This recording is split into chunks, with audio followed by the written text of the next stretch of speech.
Let me show these suckers how to ball out here. Oh, man, let's get this together here. Oh, layup.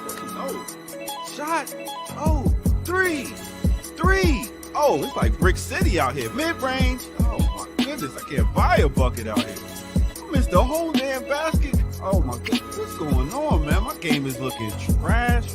Oh, here we go. Black Power Media shirt. Now we cooking. Trees. I'm taking on three of y'all with these right here. Between the legs. Oh, my goodness. Behind the back. Layup. Oh, and did he just do a reverse? He is in beast mode out here. I ain't got to look. It's falling. Oh, my goodness. This guy is going 3, 2, 1. Kobe. Nice. Black Power Media, baby. Nice. Empower yourself. Go get you some of that Black Power Media again. Right here, blackpowermedia.org. Yeah.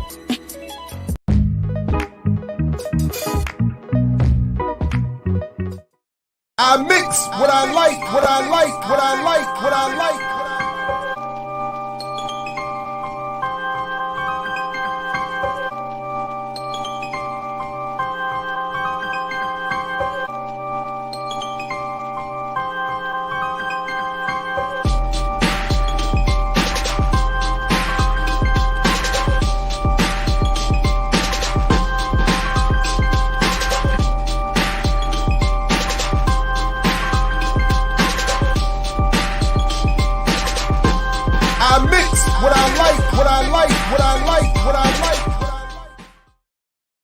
What's up, world? Welcome to another edition of I Mix What I Like right here on Black Power Media.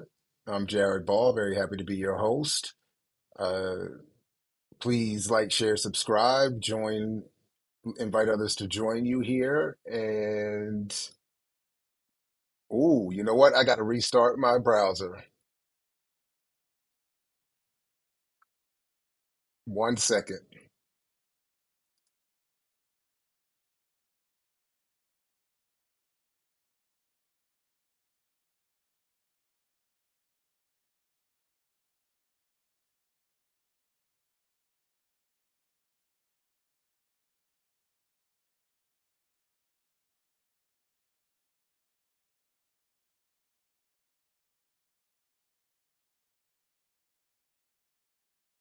All right, let's see if that fixed everything.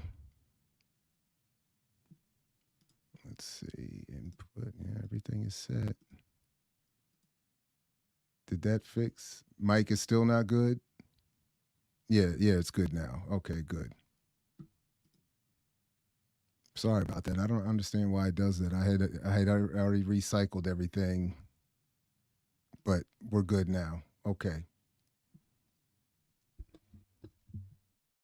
All right, so let's start that again. Just real quick.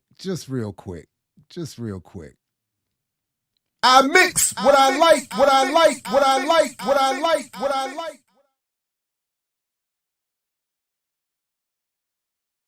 All right. Now, welcome back to another edition of I Mix What I Like right here, live and direct on Black Power Media. Again, I'm Jared Ball, very happy to be your host.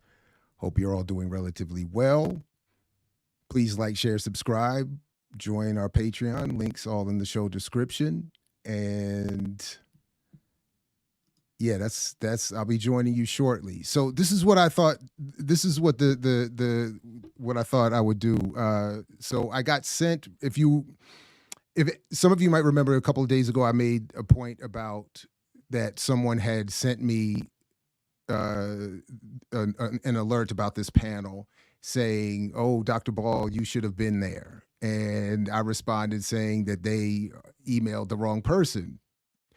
In other words, given how often that happens, I was, politely, lovingly encouraging that if you are interested in why I'm not in these spaces, particularly at Sankofa, please ask event coordinators, especially if the event is something like this one and you think I should be there. Otherwise, it's all good. I don't need to be at all of these, especially when we could do things like this, which is what I thought. So after that, a couple days, well, today, in fact, or last night, someone sent me the YouTube of that panel. So I thought, why don't we well, first I started to watch it, and then I stopped about 5-6 minutes in and said, let me stop it and watch it live with whoever is able to gather here this evening. And we'll get feedback from those who see this later. And we'll see how it goes. It's about 90 minutes. I thought, depending on how things go, we might cut it a little short. I thought maybe we'll just watch it and I'll add myself at the end. But then I was thinking both in terms of structure and our time, and maybe even a little bit even about copyright. Though not that I think that they would, that if I stop it here or there to comment and intersperse, maybe that would be better. I'll let you chime in as we go in the chat and with what you think is best. But that said, I thought, why not watch the that panel, as I said, and of course now I got to reset it, but and see what it did, and then that way, and by not watching it all the way through before, by watching it sort of live together, I thought it would in some way mimic what a live, what it would have been like had I been on the panel hearing what is going to be said by the other panelists live for the first time. So we'll see how it goes and what you all think.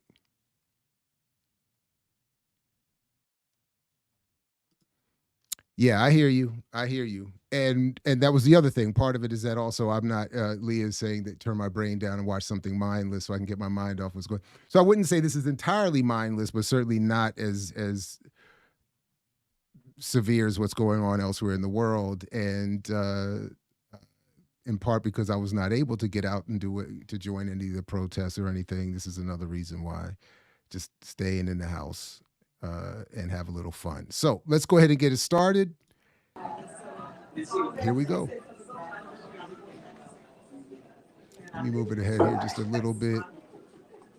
That StreamYard at the bottom is not me, just FYI. Please come up to the front.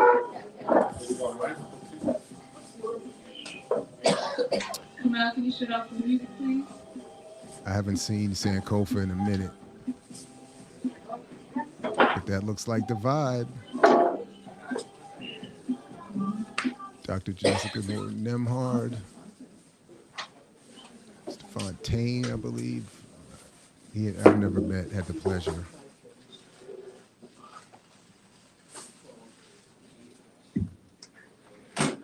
Thank you, everyone, for coming out tonight. I am Christina Joy. I'm the events coordinator here at Sankofa Video Books and Cafe. Sankofa Video Books and Cafe was founded in 1997 by Sharik Yana and Haile Garima, two Black filmmakers representing the diaspora. And they came out with Sankofa the Movie in 1993, and Sankofa the Bookstore is the extension of that. Sankofa the Movie is available right now on Netflix. I know y'all got a Netflix account. So, welcome tonight to this lovely panel, In Pursuit of Black Wealth.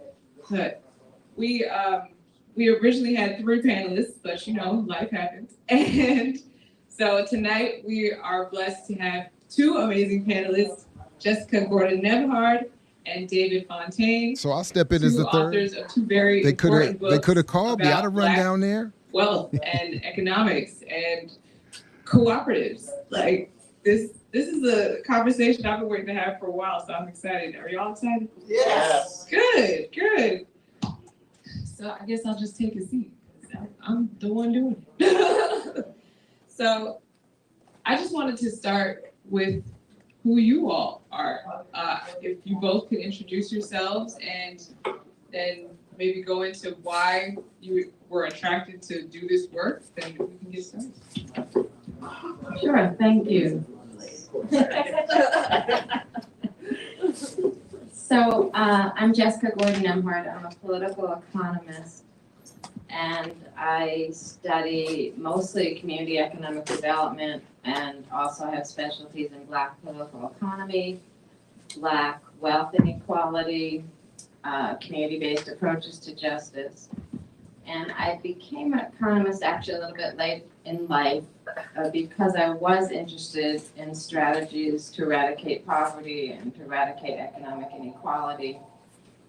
And the more I studied what we now call solidarity economics and mutual aid and cooperative economics, the way that people pool their resources in order first to address their survival needs and then second to address their thriving and prosperity needs, the more I got excited about those possibilities. And so I started talking to Black communities about community-based economic development and cooperative ownership.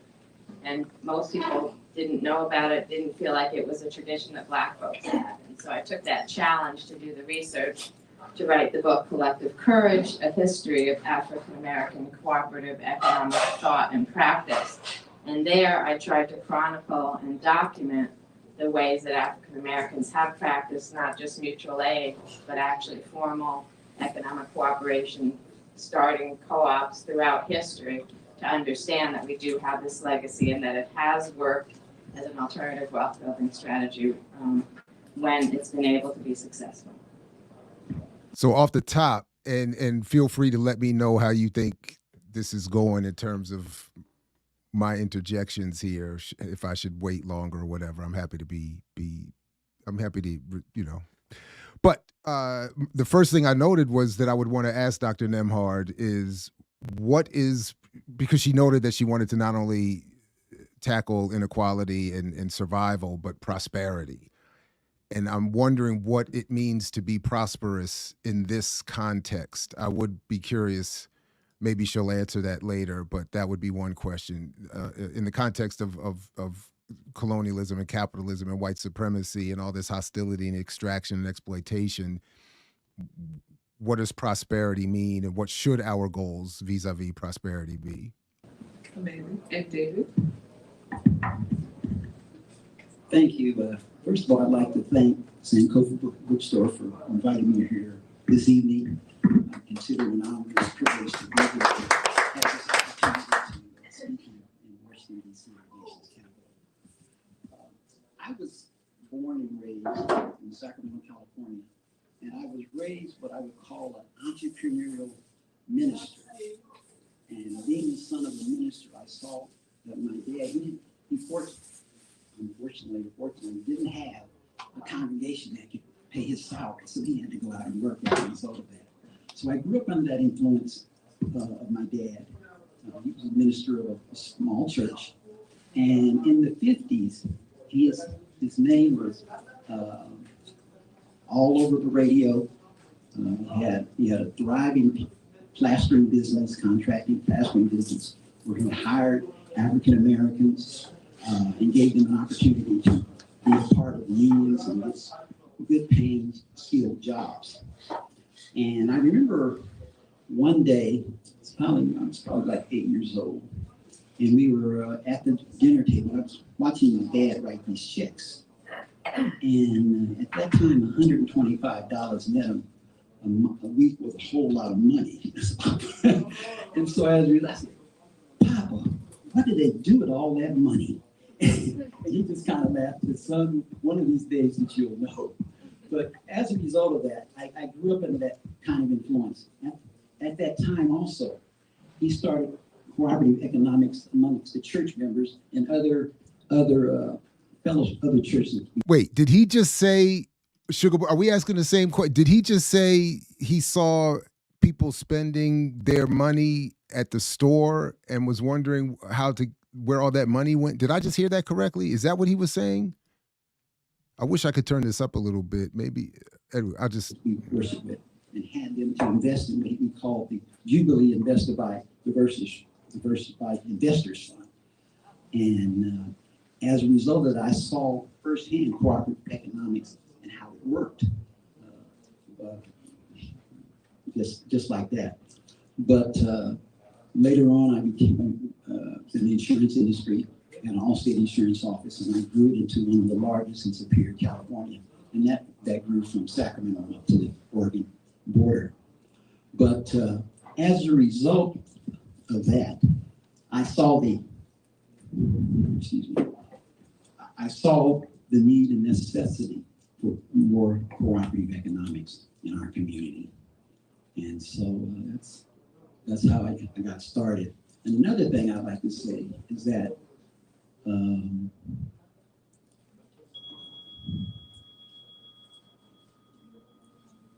it's very important to do what you want to do and have the freedom to do what you want to do.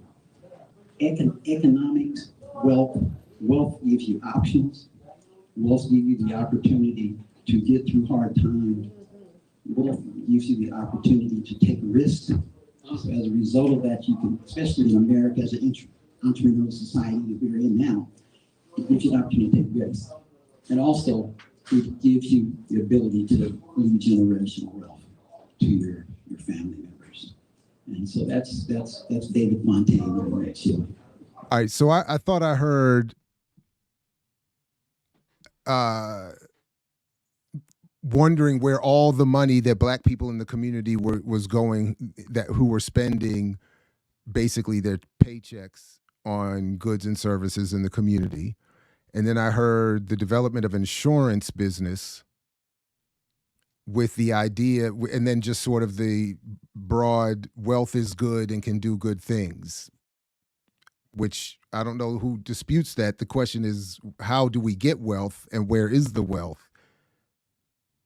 And how is it defined and all of that? So, all right, I'm Thank you. I feel like both have very intersectional work. And yeah, the audio is I did on see there, that chapter and about I can't turn the it Black up church anymore. being one of the most important financial institutions in the Black community.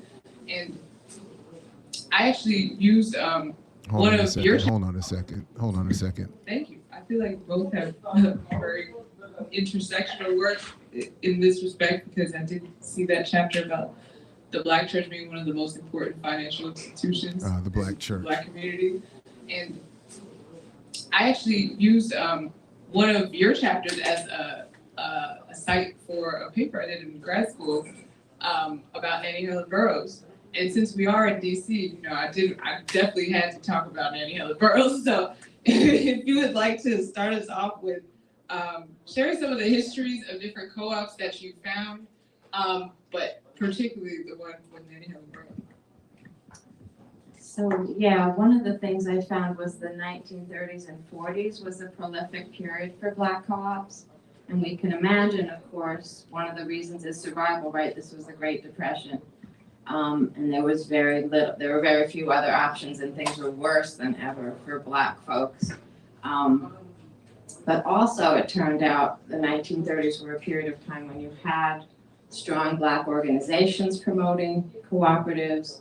You had Black people talking with each other about what are our options and how can we do things even when capitalism isn't working. What can we do, and how can we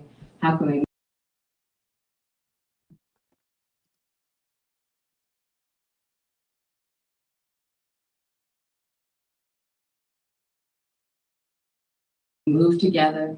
And Nannie Helen Burroughs, you all know, right? She's well known for her work with her church work, right? She's well known for starting a school for women and girls. But what we didn't know that much until I was able, actually, it was a colleague of mine who was an historian who was doing a biography of her, who said to me, "Oh, you're interested in co-ops, you should hear about the Northeast Co-op, which then became Cooperative Industries of DC, that Nannie Helen Burroughs was a co-founder of." And when you look through her history and then how she started this co-op, it's really fascinating because she was looking at all she'd already accomplished, right? She'd already done the things we know her for.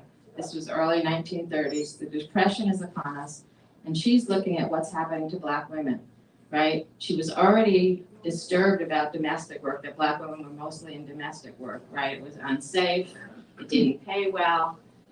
So education in one way was to get them out of that, but she was also worried about the people who couldn't get out of that kind of work. What alternatives do we have? And she realized we could do worker co-ops. Women could run their own sewing co-ops, canneries. I think she had them making chairs, etc., and own the business together, run it, and work in it, and make better wages, be safer, right, and do this instead of domestic work. So she started to promote that. They started, as I said, I think it was the Northeast Cooperative something, but then they changed the name to Cooperative Industries of BC because they were doing a variety of industries. She made space in the basement of her school available for the co-ops.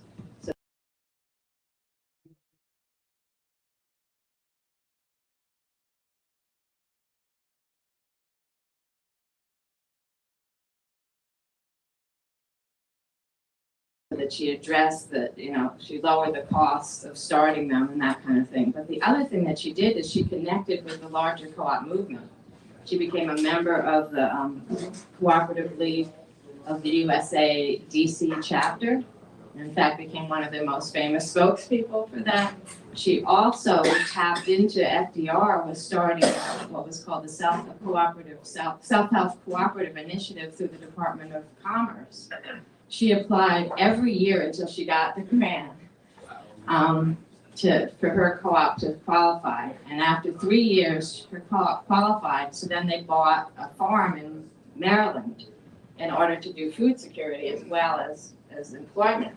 And so they ended up being one of our first examples of what we call now a hybrid or a solidarity co-op, where you have a worker co-op and a consumer co-op with the farming and the consuming of the food and bringing the produce to the city from outside, but still you have the basis of her co-op as women working, doing their own work, running their own companies, doing their own production, right? These are, as I said, sewing, canning, making chairs. They were literally doing production, which gives you better wages than domestic work, but also they were in charge of their own work.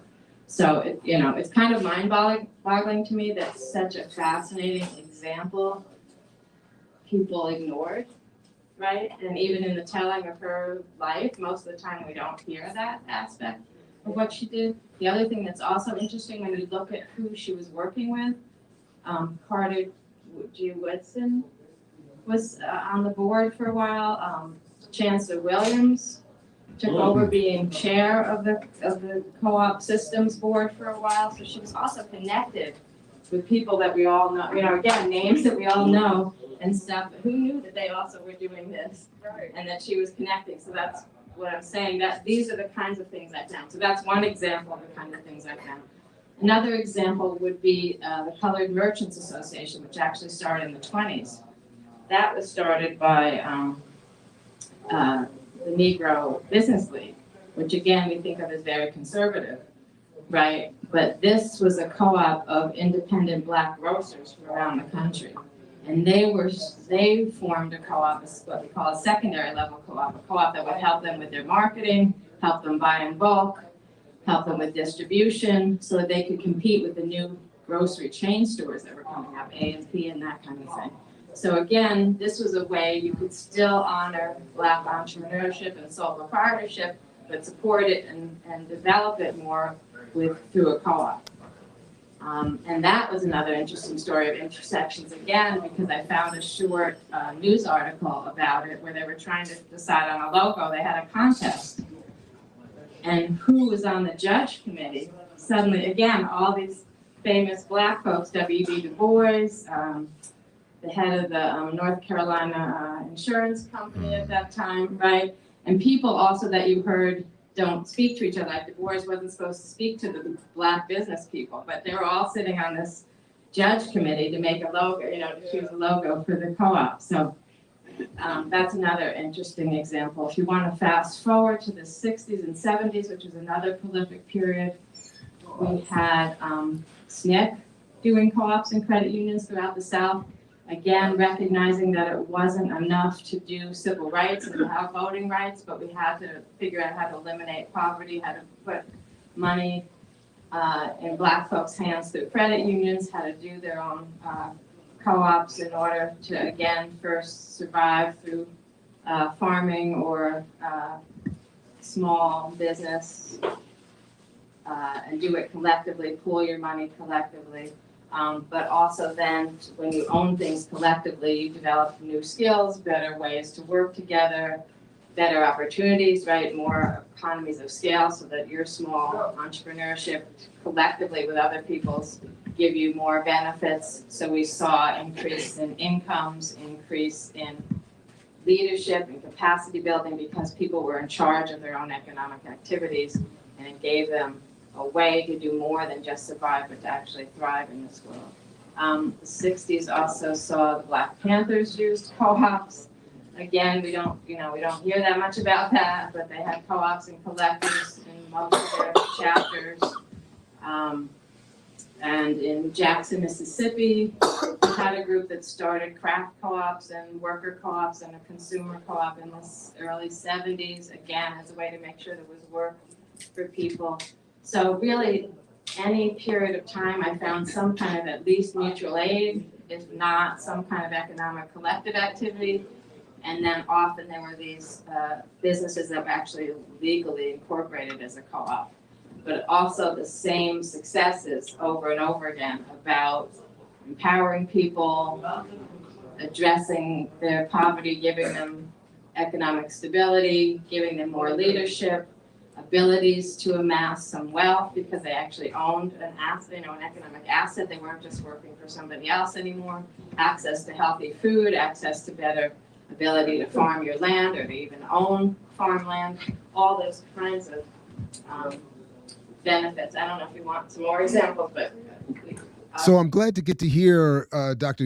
Nembhard lay out her argument beyond reading as much of her book as I have and keep going back to. But I think this is very helpful. I do have a number of questions that I would want to raise and would have tried to work in at some point, either in my actual comments. I probably, depending on what order I would have been speaking in, would have amended a comment or two or just waited for some Q&A, but I would have wanted to raise a couple of questions. For instance, she mentions Nannie Helen Burroughs in the Northeast, and she started to even say Deanwood or Dean, and I'm assuming she meant the Deanwood section of Northeast, where I actually happened to live for a few years in the early 2000s. And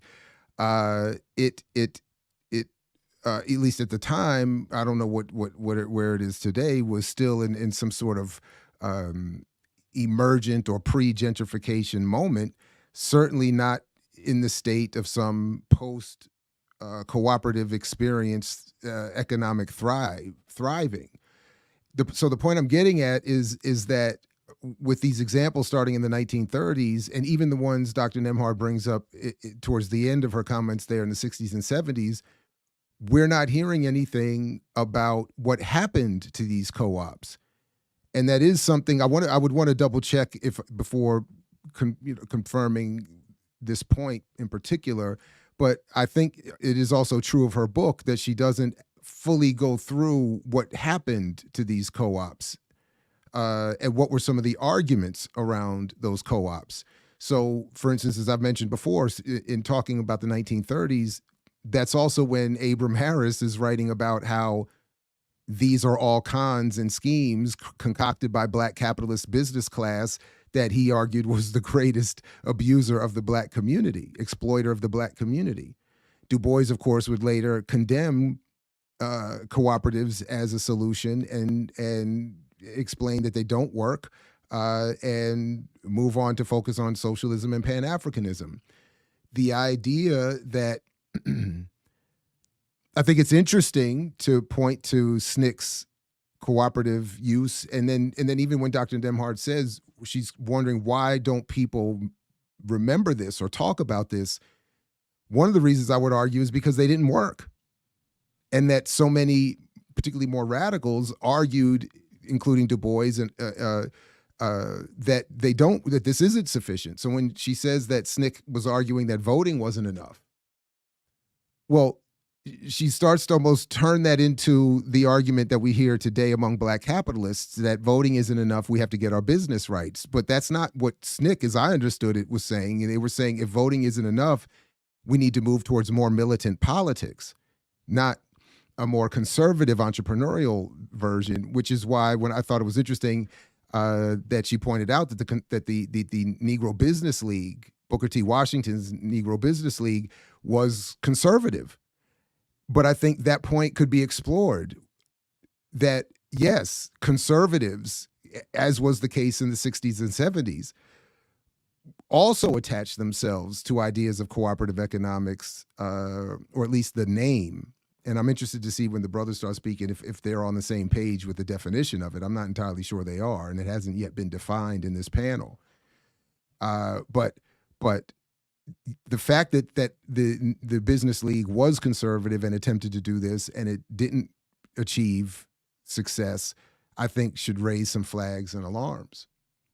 I would also be interested to see the point about, she said that it increased incomes, and I'm not sure if she meant cooperatives did that or this was part of a shift in the 60s and 70s relative to previous decades where Black people did see some increased incomes, relatively speaking. But then, of course, that froze for basically everybody in the 1970s, where real wages for all workers has remained stagnant for the last 50 years.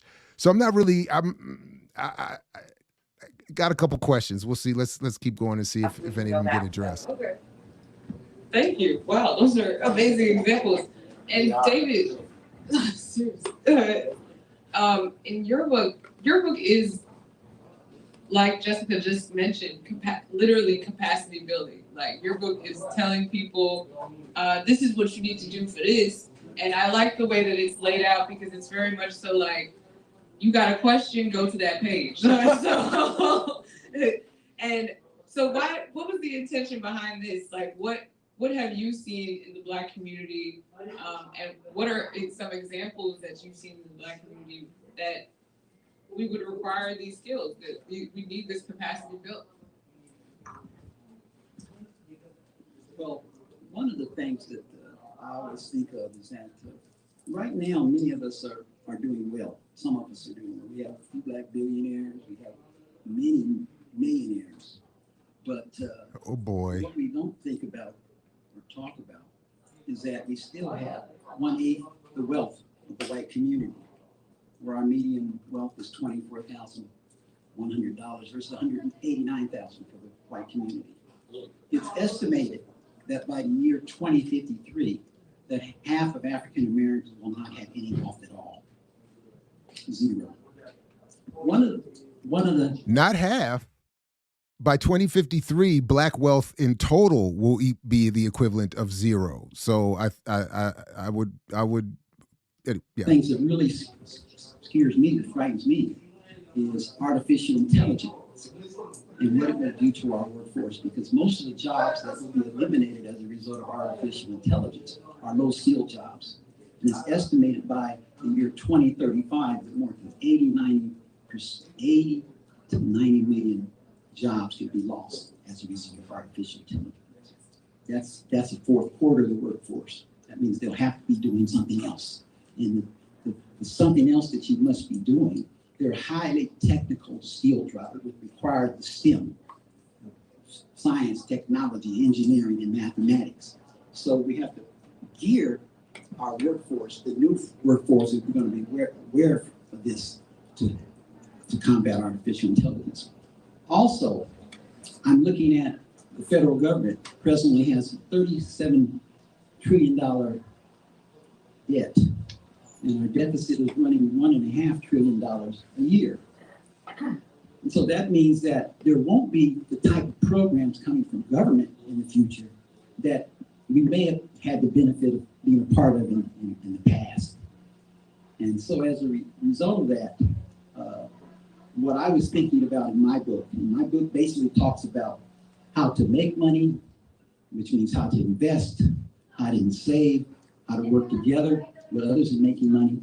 It also talks about how to protect your money, which means that you may have a financial goal, specific financial goal, but if you have that specific financial goal and you're disabled, that can ruin your plans. So you need income replacement to replace that income so you can continue on to work on your goals. You also need, of course, you need life insurance. So again, if something happens to you, you want to make sure your family is still provided for, and you want to make sure that that your financial goals can still be obtained. Third, I talk about how to pass that wealth on. And so we're talking about wills and trust. And I talk about entrepreneurship in my book, and the need for greater entrepreneurship America, this country, we're an entrepreneurial country.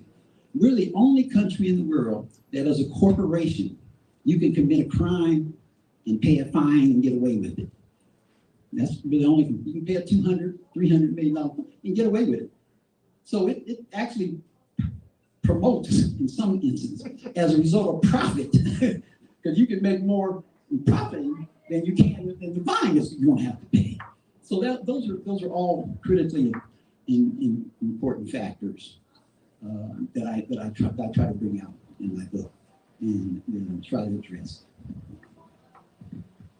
So I realized I got excited.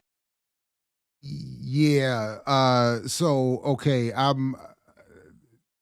So what I'm hearing, and I had looked up his book a little while ago, but I haven't read any of it. It just seemed like another self-help book, and that's what it sounded like. They're retaining a workforce under the threat of artificial intelligence, preparing us to work in STEM-related fields. Government debt and that would fund programs won't be there. His book will teach us how to invest, save, and protect to reach our goals, which should include buying his life insurance, I assume.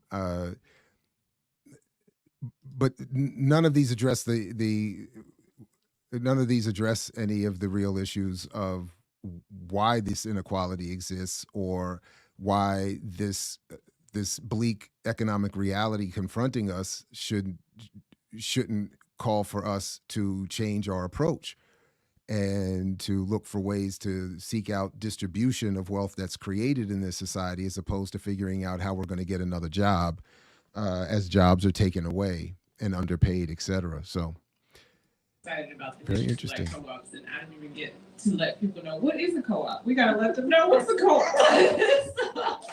Because when David mentioned insurance companies, I know that you said that in your book, insurance companies were one of the first formal Black business co-ops that were formed. Is that correct? So mutual insurance companies are co-ops, but not other for-profit insurance companies. So the mutuals are the ones where every plan holder, what do you call it? Every policy, thank you. Where every policy holder, mutuals are where every policy holder actually is a co-owner and you share in the surplus. So mutual insurance companies are one of the first formalized mutual aid societies where everyone pooled their resources and then helped whoever in the group that pooled the resources needed it. So, and they're considered cooperatives because of that that level, that everybody who deposits or has a policy holder is a member, just like a credit union is a cooperative, a financial cooperative. Everybody, and some people who are in credit unions don't know it, but everybody who has at least $5 in the savings account in a credit union is a member. That credit union has a right to vote for the board of directors, to attend the annual meeting and vote on policies and that kind of thing, and then has access to the credit union's purpose is to provide access to affordable financial services and to support their members in access to credit and that kind of thing. So a co-op is any kind of business formally incorporated by at least 3 people, has to be at least 3 people, and different from a stock ownership company. Yeah, but some co-ops don't actually even issue stock, but in a co-op, the stock ownership does not determine how much voice you have. It's the fact that you're a member or not. So if you take the credit union's base, as long as you pay. But how does any of this address what he already reported is the 1/8 of the wealth and the zero wealth we're headed to? That gives you the rights, what they call one person, one vote, the right to vote during any annual meetings on any policies, to vote for the board of directors, etc. Instead of if you own stock, right, it's about how much stock you own, so it's about how much money you put in. And so in a co-op, you also get out, not how much money you put in, but how much you participate in the co-op. It doesn't mean that if you invest in every co-op, you still have to put in some equity. So you still buy either a share or they just call it equity. So everybody puts in something, but it's about pooling those resources in order to make sure that everybody can get the service or the product that you created the co-op for. But once you put that in, you will get interest or whatever on your investment, on your equity. So that's again, business owner, and you get a return on your equity and you get a return profit, you get some distribution of the profit back if the business is profitable. All that is decided by all the members together. So the members together decide how much money gets redistributed back to each member, how much money stays in the business to be used for inventory and for upgrades and that kind of thing, how much pay, right? So instead of the small, 1% who gets to make all the decisions, in the co-op, it's everybody, the membership who gets to make the decision. The other thing that's about the co-op is it's part of an international system which recognizes that there's 7 principles of how to operate a human-based, values-based business. So I don't know if I remember them all. Autonomy is one, this one person, one vote is one, this return to your participation rather than return on your investment. Specifically, there's continuous education, because in order to democratically participate in a business, you have to be educated about it and understand how it works. And democratic participation is the one person, one vote part. How does There's this continuous education, there's giving back to your community, there's cooperating with other co-ops. So these value-based, collectively owned businesses operate according to that instead of profit maximization. They still obviously are businesses, so they have to make more money. They have to make more than they lose? Yeah. Sorry, net more Yeah. than they bring in, right? So they still have to have profits. The And how does co-ops that call them happen? surplus because they're not a profit maximizing. So they still have to get surplus in order to stay in business, but that's not the purpose of the business. Whereas the purpose of a stock ownership investment corporation is to make profits and to make the owners as wealthy as possible. But what we've been talking about is you don't have to, wealth just doesn't just come from being a stock owner or an investor in a stock company, right? There's wealth that we can get by being involved in community-run and based businesses that are thriving and successful that help their members. And glut, I've been hearing about for members decades, still can earn and Leah, profit and being the in question those that I would kind of raise even back businesses, then, but also once upon a time, I believe, with Dr. Nemhard, was how does that create wealth for the rest of the community? Satisfy everybody's needs, to create goods and services that aren't otherwise provided, right? Even the We can think about surrounding wealth in community. that way also. And in ways that shared wealth, because remember, again, pooling your resources gives everybody more access to things, which then gives them more stability as well as more prosperity. Did I explain it well enough? Absolutely. And then again, I still struggle with this pooling. What are the resources being pooled? What, again, relatively speaking, what do Black people actually have? Not what can they take out in loans? What can they go into debt in terms of credit cards? Not,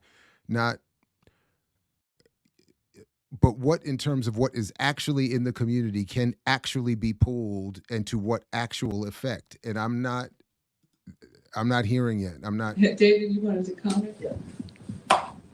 Jessica, I am so happy you are here. Just jog my memory about something.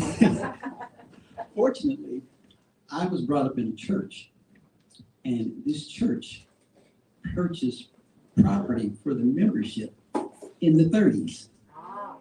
In Princess Anne, Maryland, and the other place where they purchased over 1,000 acres was in Coshocton, Ohio. And nobody wanted the land then. It was depression. Nobody wanted the land and think you could do anything about it. So they purchased it. Nobody said, why did they buy that land? That land, oil. I don't know what happened there. Coal. So I was brought up, and I guess being so close to it, I kind of took it for granted. That just happens. We had 2 churches, but my point is this here, is that the churches in our community take in over $12 billion a year. Most of that is not invested in African American credit unions or banks. Most of that goes to institutions that we derive very little benefit from. We have what you call the multiplier effect in economics.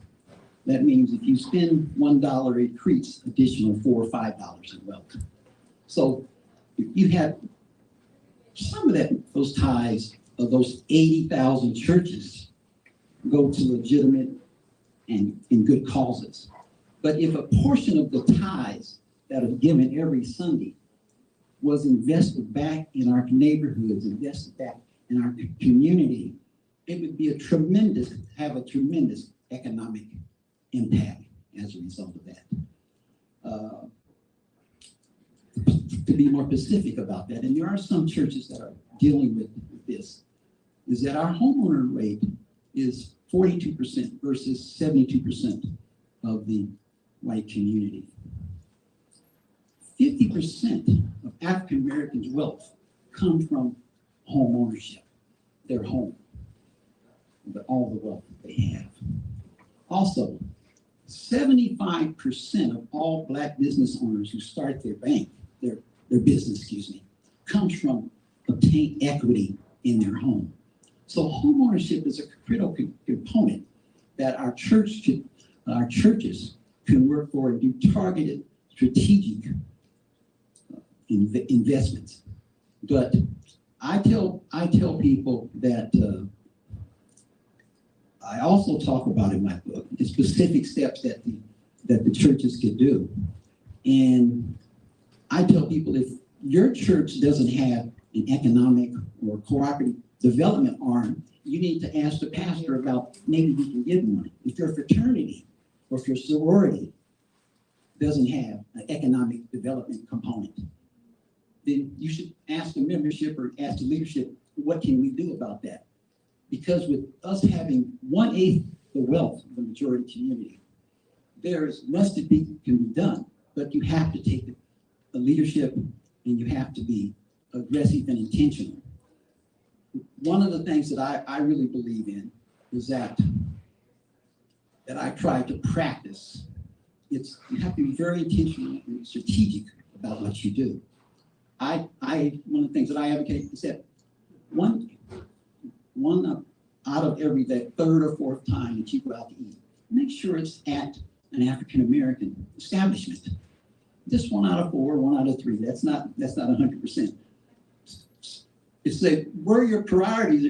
Your money tells you where your priorities are. And if the priorities at your church is gifting for the pastor, that's maybe not a church that you want to necessarily be associated with. You want some correction there as a result of that. But so the church is very, very important. The civil rights movement would not have been successful without the Black church, without the moral authority, without the troops, the shock troops, the children that went on the marches. You hear about the leadership, but you don't hear about all the people getting beat up in the streets. They got hosed. So as a result of that, we have the church is our preeminent institution still.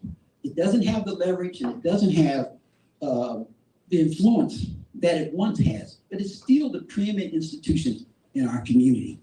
And so if we're to turn and make a gap, a difference in that wealth building component, our churches and our other institutions must have strategic, targeted programs to deal with the major wealth gap that we have.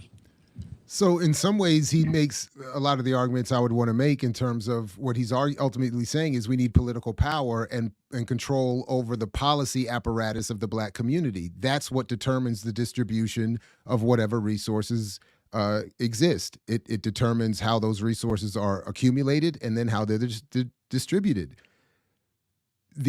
But this is what Abram Harris and others have been pointing out for decades. The problem isn't that that zero resources can be developed. The problem is what resources are developed only go to support a capitalist class, a preacher class in this case.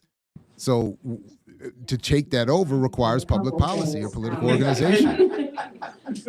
First, I would also want to ask, just quickly, I forgot to, want to ask Mr. Fontaine, how does his plan match or differ from James Foreman's plan in the Black Manifesto when he made the same call for religious organizations to redistribute wealth for the Black community in a different political frame and context? So to what extent is what he's arguing any different or improve or different? I'm not aware that it But is. the early co-ops were started in churches and with church groups, partly because people trusted each other and partly because they were already used to exchanging money. And again, we're not talking about But churches the did start credit unions. the outcome of They did these start efforts. Consumer co-ops like food co-ops and things like that. And so it's very interesting to look at that connection. And again, I think people are already used to sharing money and then seeing that collectively, they already know sort of collectively what else they can achieve, looking at it that way. I just 2 weeks ago was at a conference where I learned about this new initiative called the Black Church Food Security Initiative, headquartered in Baltimore. And they're actually trying to work with Black churches throughout the country to pool resources to start food co-ops, support farming, and that kind of thing to make sure to address food insecurity in Black communities. So again, using the affinities that we already have to then branch out into more formal ways to do cooperation. But the other thing you reminded me of is this, why do we only have 1/8 of the wealth, right? And, the mythology is, of course, that we're too lazy to work right, we don't save, right? But actually, again, all the data shows that when you match people the same income, Black people actually save more than white people. So it's not that we're not saving, it's that we don't have, our income levels, there's not enough match on the income levels. And so some of us who've been looking at the wealth gap are also trying to look at the policies of asset stripping that have created the wealth gap, right? So first we were, dragged here on slave ships, right? And for 300 or 400 years, we didn't even own our own bodies. So we didn't even have a leg up. In fact, other people were making wealth off of selling us and working us to death. And so, I can't have a conversation. Hold up, forgive the interruption, but I just want. Now listen, that's called my boy. You know nothing about that. I just want to make sure to get that in. I don't know how many times I'll get a chance to run that, but Dr. Nemhard and I agree 100% up on this point so far. About wealth without talking about reparations. And I also, I didn't talk about it yet, but in the book, I also talk about the sabotage against Black co-ops from white supremacist terrorism, white competition, unfair competition. And so I did write an article after this book came out about that we need to add the sabotage against co-ops as part of our case for reparations, right? Because with co-ops, we had a chance to own land, to get some wealth, et cetera, but even some of those, even though we have successful cases, we also had a lot of cases that were thwarted, not because of anything we did, but because white folks either burned them down, lynched their members, denied them bank loans, all kinds of things like that. I wonder if she's read Two Blacks' work. For me, part of reparations is about making sure that Black communities can go back, have the education and the money to start more co-ops and to do more with co-ops. And so I was arguing that some of the reparations money that I think we should get should go back into community wealth building in terms of co-op education, non-extractive co-op loan funds, that kind of thing, so we could actually rebuild that co-op side of our community. All right, okay. Did you want to go into more of the challenges? Because I was actually about to ask that question.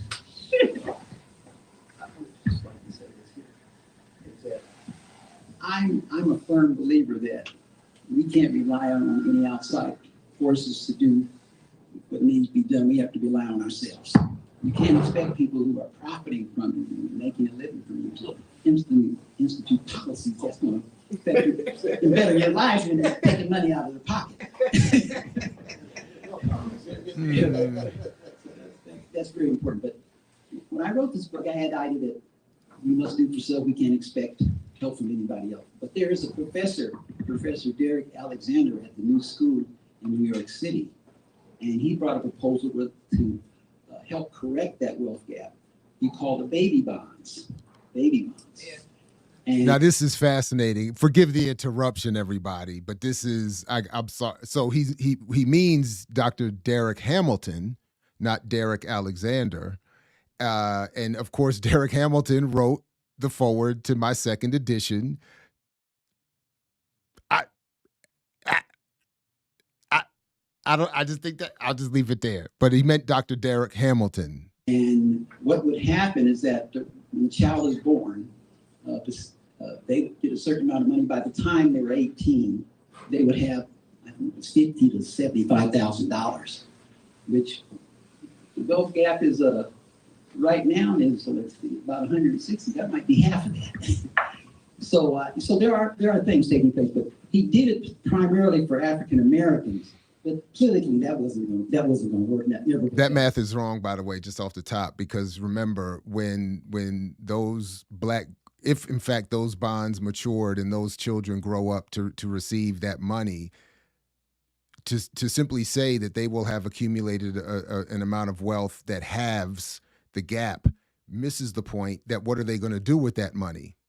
If they have, first of all, $50,000 to $75,000 per person, what are they going to do with that? They're going to go right back to the white-dominated sectors of the economy and spend it, whether it's on housing, clothes, cars, vehicles, debt, existing debt, et cetera, and so forth. So they're going to turn right around and have to spend it right back into the economy that they don't own and don't benefit most from. So it's not going to close the gap at least not in the way that I think he's claiming. I would have to go back and look at exactly what Hamilton's argument is, but his claim right there is either a misunderstanding of Hamilton's argument, or I'd maybe just disagree with. Maybe it's an accurate assessment of Hamilton's argument, and I just disagree with Hamilton on that. But something tells me he's from the name to the content of the work is missing some key points here. So I believe it's the Connecticut or the Massachusetts legislature who have brought that forth, and we're trying to deal with that. Well, we're trying to do reparations, but there's only 6% Black folks in California. Some people don't realize 6%. So basically, that's political suicide in California. I don't care how liberal you think California is. They still, as a majority of the white folks, still didn't vote for Barack Obama after 8 years. So that tells you a whole lot there. But so it's we have to have self-reliance and do for ourselves, and we cannot rely on that coming from anything else. And as far as reparations, I did see it, I must say, had a very low threshold as far as getting approval and believing that it could be passed in California. And those numbers have really come up as a result of education and as a result of the focus on it. And so it's a possibility. It's where a place I didn't think it would ever be. So it's a lot more than what I thought it would. But personally, I think we have to rely on ourselves. We can't rely on anybody else as a result. So I have pulled a quote from your book, but this question is for both of you. You said in the 1800s, the concept of Black capitalism was a strategy of racial economic solidarity and cooperation. So how would you compare the ethos of Black capitalism from back then to right now? Because even though there are it seems like there are pockets of people still doing this type of work, still trying to create co-ops, still trying to do mutual aid funds, still trying to make sure the collective is all right. But now that we do have Black billionaires, we have a lot of Black millionaires, we have a lot of Black front-facing people that are talking about money and their wealth, but they're not necessarily like, yeah, let's put everybody on. They're like, nah, it's me. I'm the one. So where do you think that stopped? Like where did the communalism stop when it came to our economic path? Yeah, that's a good question. It's hard. So I think the quote that you're taking right was in the 1800s, right? That notion that we could become capitalists as a group, right? So we had a lot of these joint stock ownership companies that, actually in the early 20th century, the UNIA, the Garveyites also did this too. Let's pool our all resources in terms of we'll buy stock, $5 shares of stock, and we'll have a shipping company, we'll have a clothing factory. And they thought, right, capitalism, because think about it, capitalism is the system, right? So if you want to be part of the system, you're not necessarily going to try to do an alternative. You want to be in the system, right? And so the notion was if we all own these capitalist companies together, that's how we can get rich. But I think what happened, well, we know what happened with the Garveyites, right? He was targeted and deported, and the treasury took away all the assets. But again, what happened was capitalism, I don't think is enough, and sometimes I talk about it's the wrong strategy, right? Because if we're talking about raising everybody and eliminating poverty, capitalism unfortunately doesn't do that because it's a profit maximizing. And how do you maximize profits? You have to reduce your costs. And what are your costs of business? Labor. Now listen, that's called and the ecology, actually, right? And natural resources. So you're exploiting both human beings and natural resources to make your profits. And that's not a sustainable, that's not a 7th generation sustainability model, right? And we see that it hasn't worked for Black folks. So even though we tried it because we wanted to be in the mainstream, and then some made it, right? But in terms of, again, if we're trying to lift everybody, if we're trying to eliminate poverty, we've got to go back to these strategies where everybody's a winner, right? Where it's not profit, it's surplus, that you're maximizing surplus in the sense of so everybody can prosper, can do better, so everybody's business can get better. And that's where collective, cooperative businesses, that kind of thing can fit better. And I think for Black folks, what happened is when they get in the business cycles, right, they put all their money, all their hopes into being a capitalist, but then a business cycle comes, everything gets, right, goes downhill, like the Great Depression, like the Depression of the 1880s, right, you lose everything. But again, when we study co-ops actually sometimes thrive and definitely survive crises, economic crises. Again, because you pool resources, because you're not trying to maximize profits, you're trying to maximize access. Co-ops start during crises, but also co-ops in crises last better, last through them, et cetera, better. So I think that's the other reason. So you see these efforts to be in Black capitalism go down, every 20-year cycle. They go under or whatever, but the co-op can stay or can be, it's more flexible. You can reorganize it. And so there's more possibility and more prosperity in the co-op model. Yeah, I'm confused by that because though Dr. Nemhard does cite Earl O'Farrell's The Myth of Black Capitalism in her work, she doesn't seem to take up any of the arguments in her work, and certainly on this panel so far, as to what the critics of Black capitalism have said.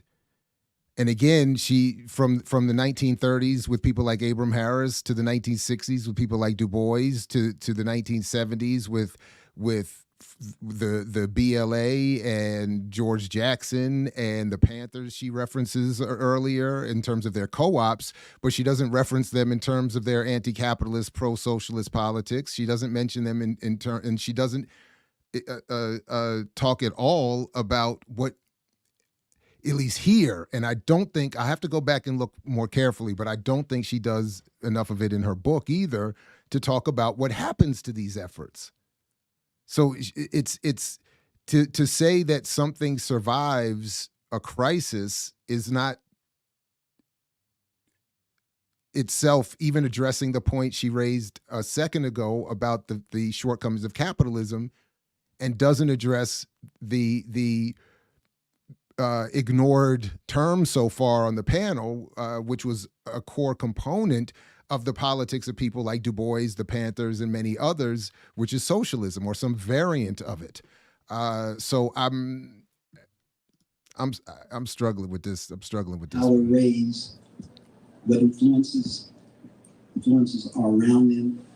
So I think in this society, capitalist society, people die every day trying to just get here because they realize there's an opportunity here. America is the only place, again, if you're in business in a capitalist society, you can, every dollar you spend, you can write it off.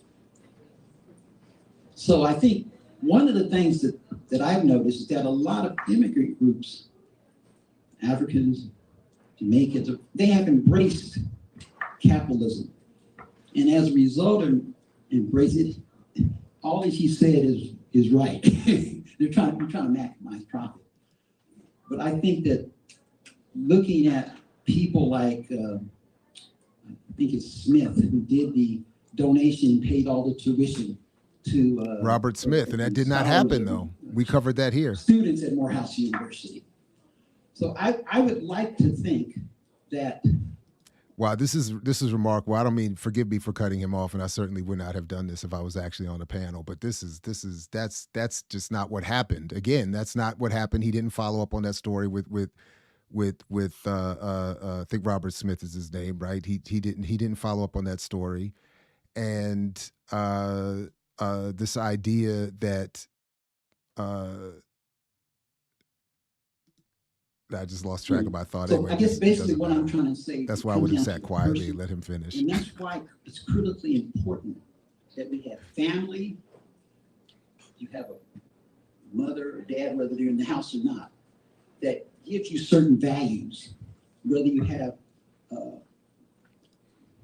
institutions. Oh, he said he did the same thing. And again, I first learned about this 20 years ago from an essay Glenn Ford wrote, that the average legal, and that I followed. I mean, it's been reported on and researched since, but the average legal, so-called legal immigrant from the diaspora or anywhere else that comes to this country comes from a much superior economic condition and class position than the average Black American.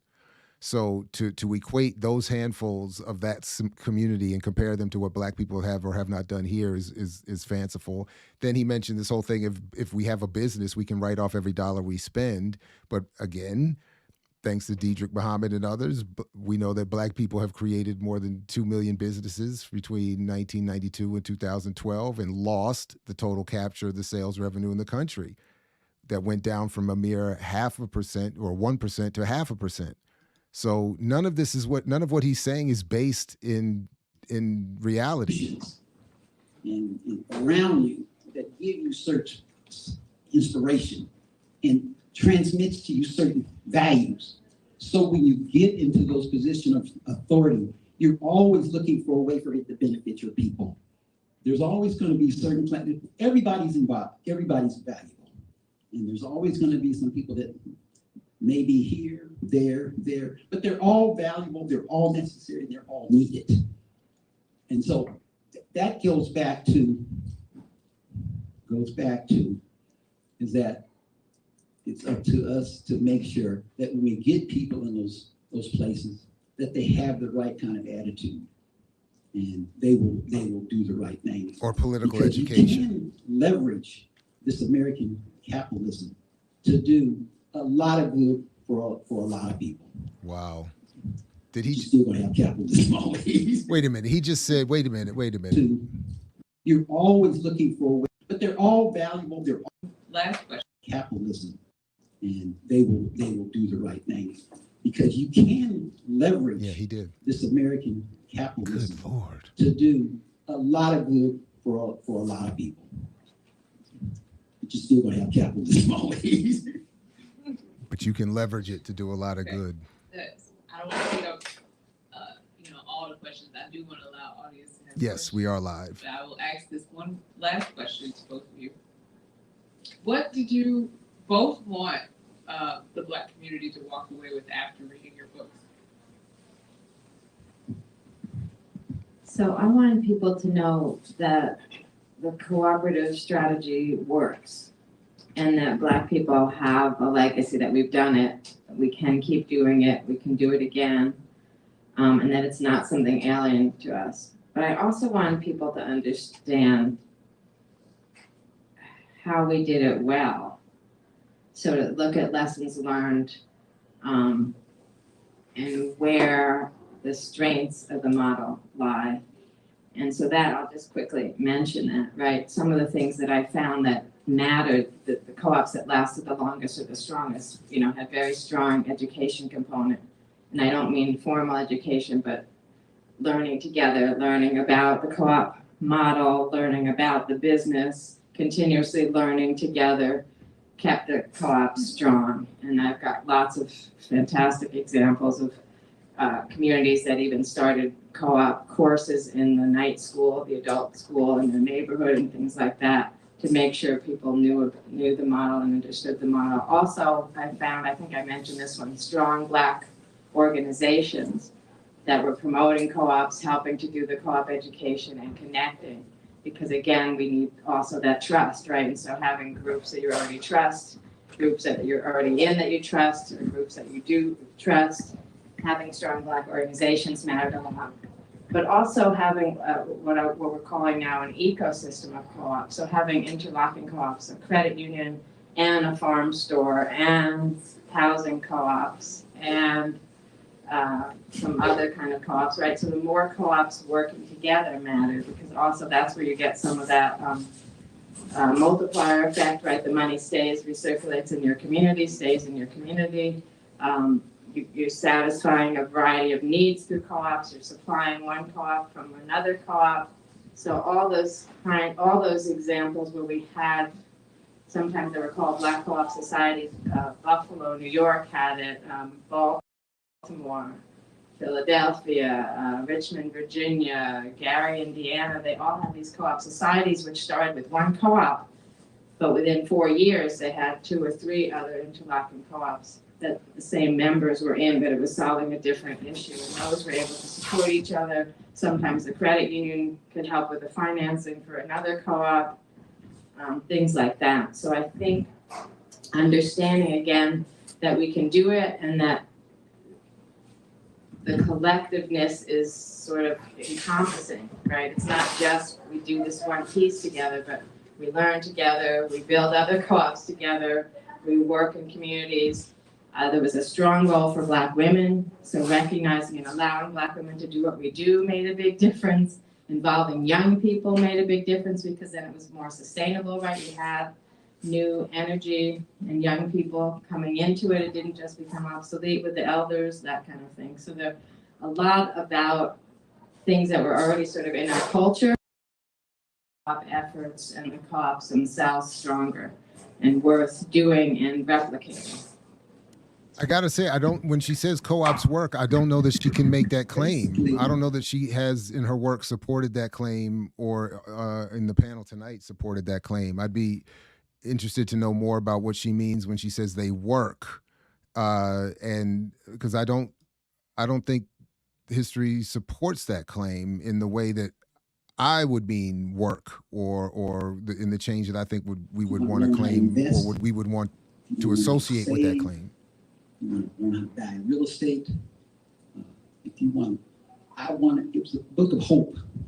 I mean, that's kind of, it's a book that you can get to actually skill. And there's a plan, there's a strategic way, and there's a way that you don't have to live hopelessness.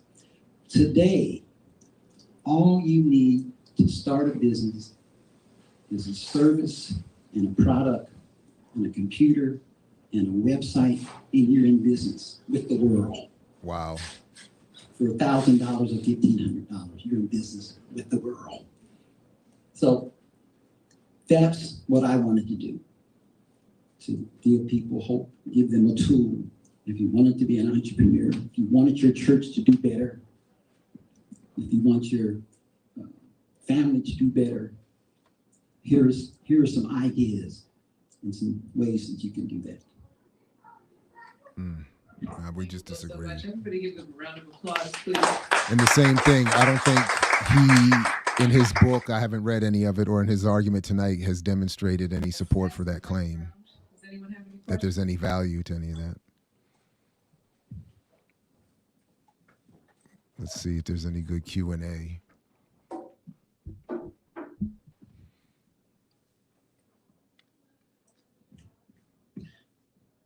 I will have a question about, thank you. My name is Kamal Grimes. I'm here, I work here at Sankofa as well. My question is about co-ops. Are you familiar with the co-op called the Mondragon? The Mondragon Collective again. How did with they this become stuff. so successful? And Has anybody what do you even know about looked them them that up? we could possibly learn from? Oh my God. This stuff is madness. I'm sure I didn't pay you to ask that question. I've also written about that.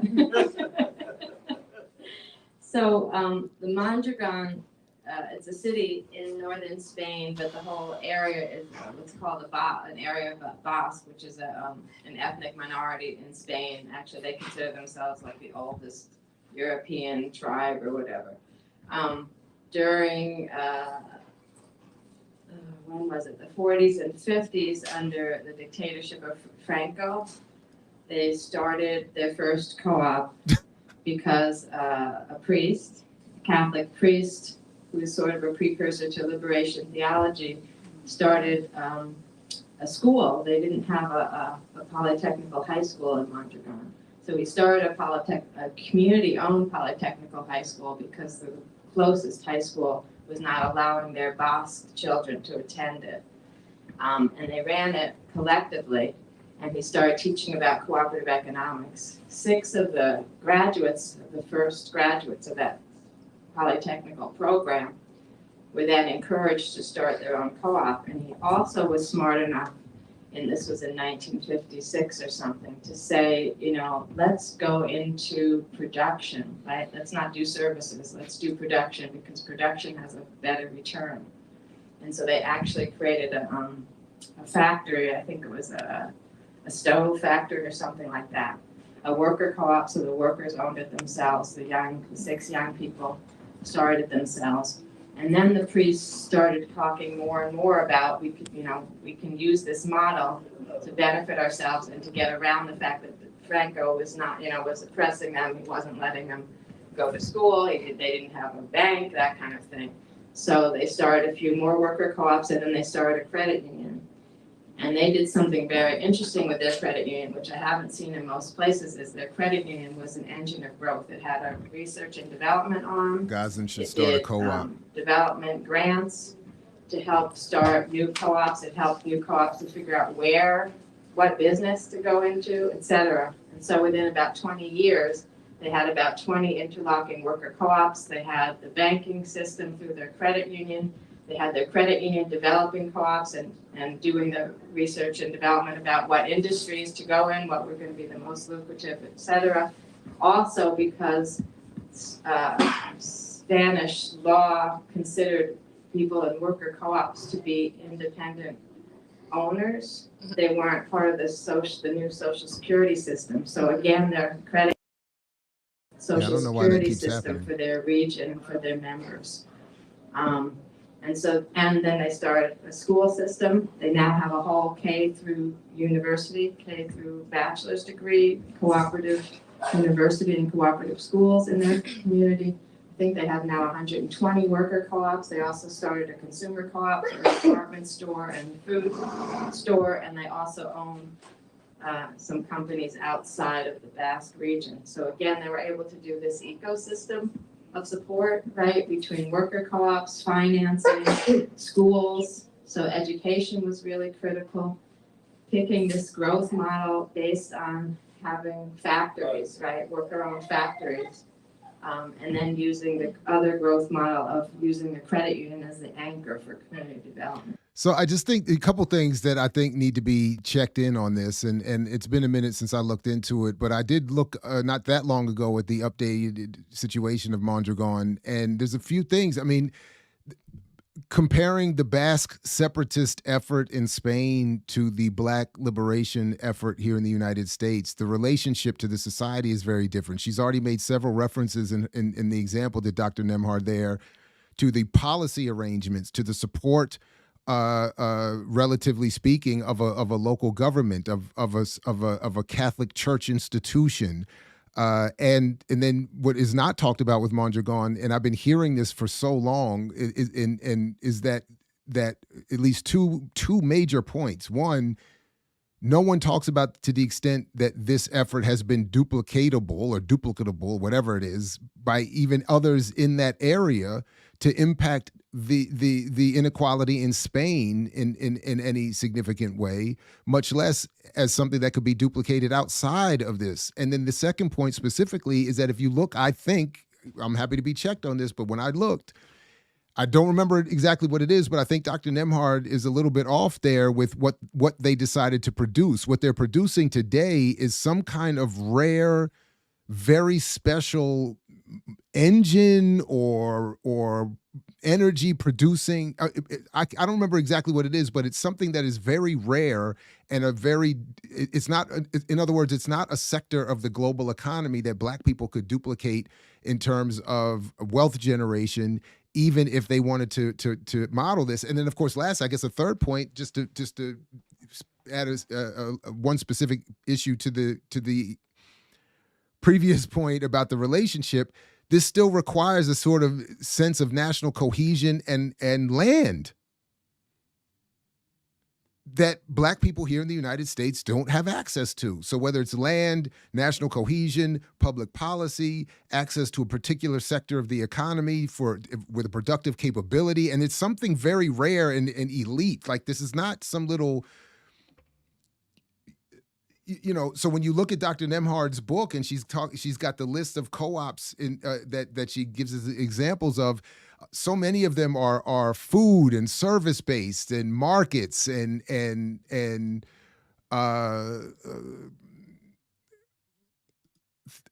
just things like that. They're not in some major area of the economy that's going to allow these businesses to grow to the point where they're creating wealth that's going to, again, be distributable throughout the entire community. I mean, these are mostly student-led co-ops in school gardens in Crenshaw in LA, cooperative economics for women in Jamaica Plains, women economic security, wages. It's a wages movement. Cooperative janitorial services, Dawson Workers Own. What is it that they work in? Baltimore-based temporary worker employment agency. Emma's Eco Clean, house cleaning cooperative, Chain Reaction, Eco Design Corps for Eco Village in Washington, D.C., youth managed lead removal and landscaping cooperatives. I mean, in other words, these are not sectors of the economy that are going to produce the kinds of wealth that would be something that would match what this Mondragon example is constantly referenced in these settings and claimed it could do. It's just would be for people who want to start a co-op today and maybe concerned about maybe profit. You said surplus, or what would they make? Also, like decision making. How long will it take to make a decision if you have 10, 20, 50 owners?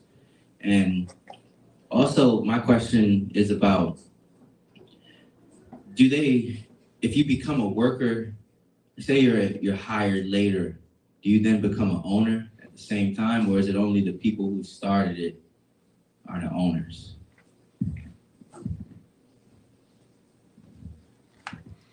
I don't know. A lot of technical questions. I'll give you an overview, but About there's 30 minutes two left. places here in DC. Beloved Communities Incubator, which does co-op development and organizing neighborhood equity, One DC. We also do some co-op education and training, so you can get more details about it. But with worker co-ops, all worker co-ops have a structure for how to bring in new people. Usually it's like a 6-month. You work for about 6 months, and then if you're interested. No, I got candles burning right now. After that, I always need candles. So you don't have to be a founder to become an owner. They have a succession plan. They have a plan. One of the things a lot of the worker co-ops learn from the Mondragon system, again, is what's called individual accounts. So as a worker owner, you do have to put in that equity, I said. I'll give you an example of Cooperative Home Care Associates in New York. I'm sorry to talk over it. again, I haven't heard anything. We're not hearing anything about distribution. We're not hearing anything about how successful these endeavors really are or have Our been. employee owners, you, the entrance fee is, I think it's still $1,000. So But now you they're pay talking about the nuts and installments bolts of developing a co-op and arranging a co-op, or as if it's been proven as the effective method. So again, nothing about political organization, movement building. They've both made reference to public policy, but there's no discussion about capturing it, getting involved with it, disrupting it. Your equity stays in the company, but you get a dividend back of $250. And I definitely am going to go back and look at Dr. Nemhard's book, but I just don't remember that she actually followed through in showing the effectiveness and even following through with all of the examples she's brought up historically in the book about what happened to them. It creates interest, so you have that equity, but also you get these bonuses, plus you're still getting your salary, right? And the whole point of Cooperative Home Care Associates was to create quality home care jobs in an industry that didn't. Oh, should I speed it up? That's a Value good point. Should I home care. didn't So even they think about actually that. were Should I have able done to pay that? living wages. Should we speed it up to Members have a 1.5? retirement plan, they have health care, How about health coverage according 125? to you, they're members of SEIU, 1099. Let me Union know in if New York that's too City. much. So they're unionized, they have health benefits, vacation benefits, retirement benefits, and they have living wages, all in a very, low wage work. And anybody, can join if they have jobs, right? But they have a process where you wait like 6 months after you become a member. You do have to be voted in by the other members. But there is a way that they continue, and that's how they've been growing. They've also grown because they've added 2 different industries. They have a disabilities franchise where they do specialize in disabilities home care, and then I forget what their second franchise is. They also have a nonprofit training to do their own training, and so some of their members have job ladder opportunities to go and become trainers or to get nursing degrees and so increase themselves that way. So it's a great model. Again, nursing, right? All of these the service sectors. No, you answered the question. Oh, it was just how do you encourage people who maybe want to start a co-op to just, if they're concerned about, the money that they may make versus starting a traditional For home care, cooperative home care, you do better than if you just sold yourself to one of the companies that does home care, right? You get better training, you get better wages, you're an owner. As I said, it's been a profitable business so that you get your dividend every year. So you can show, I usually find there's a lot of stories abuse in about that. the co-ops that exist and We've what they're able to experienced do some for of their our members own. makes a huge difference to help people see what's possible and why they might want to do You're that ripping people model off who don't have instead of either sufficient work for health somebody care else or even trying to work on their own by for themselves, elite coverage right? for their dying parents. Someone in the comments online mentioned Kuumba Ola, Nini Anna Wallace Francis. Oh, I don't know. That these are apparently examples of successful, lasting Black cooperative models. Oh, great. No, I don't even know those. Wow.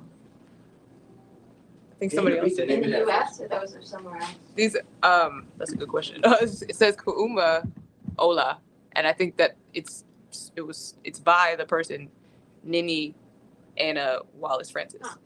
And somebody else wrote Casico Dose Ibas. I don't know if that's a familiar co-op to you. Okay. There may be some of the co-ops being incubated by Beloved Communities Incubator here in DC. Maybe Oh, that's what they they're said responding to. it's actually these are names of people in the Virgin Islands of the Oh, U.S. Virgin who are Islands. working to starting a cooperative. Oh, wow.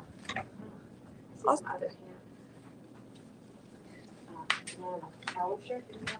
Yeah, I'll let the young lady talk first. Oh, okay.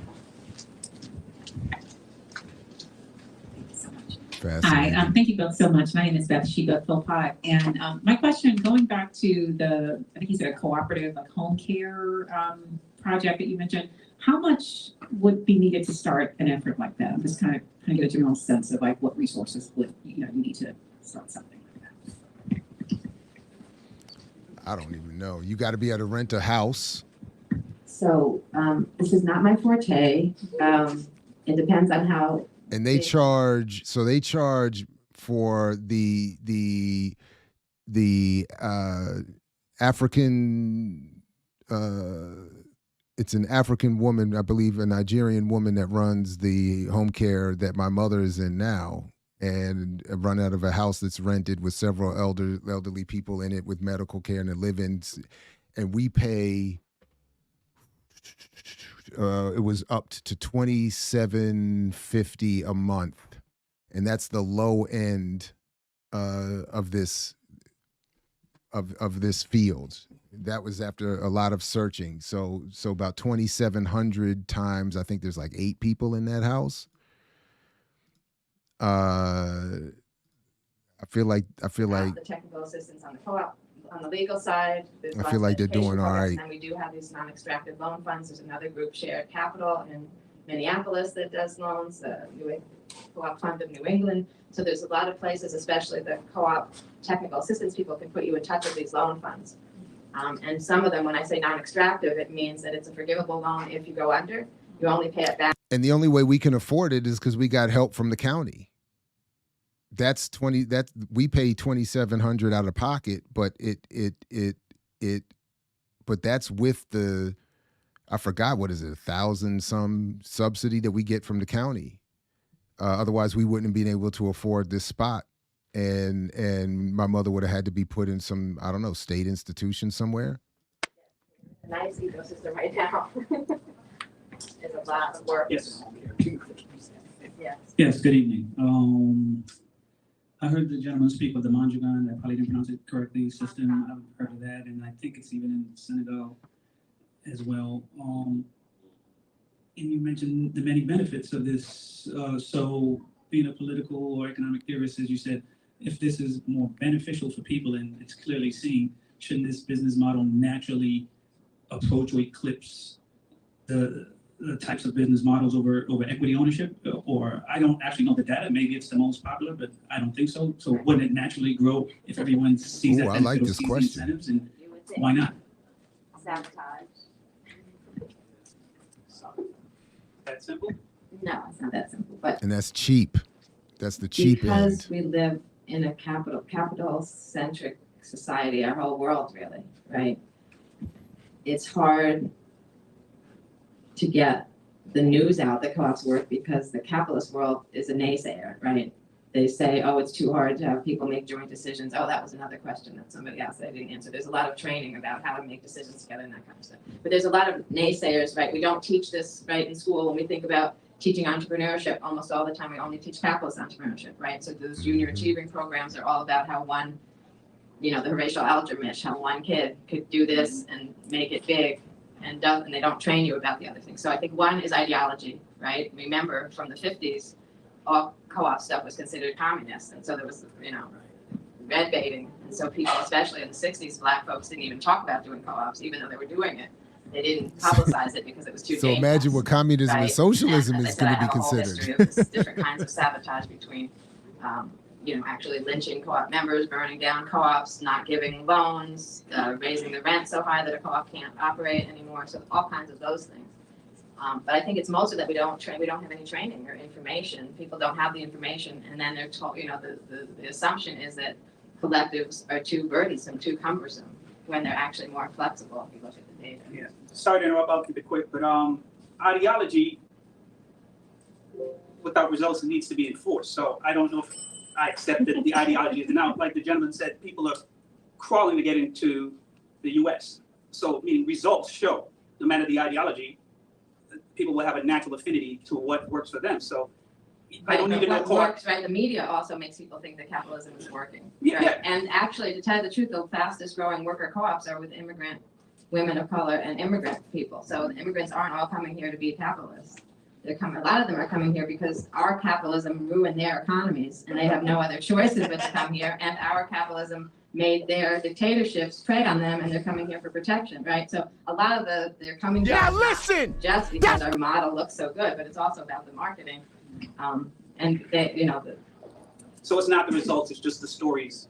I mean, when we look at the results, and I'm an economist, when you look at the results, co-ops pretty much come out on top. But it's hard, but they're a little bit harder, right? You have to be more deliberate about it. You have to do more education, and a lot of places don't have that. What on top in what way? What does that mean? The education isn't there, the energy and the patience isn't there. But if you do look at the results, first of all, small businesses have high failure rates. Like 80% of them fail in the first year. Only 5% are still in business after 5 years. And co-ops have the opposite. Co-ops, 80% are still in business after 5 years. But again, it's the messaging. I honestly, I don't think you can ignore that. Mm-hmm. Oh. So does that mean that all the co-ops that she was referencing from the 30s, 80% of them would have survived to this day? And what wealth is being generated by those co-ops? And where is it going? Thinking about the fight by conservatives right now to ban books.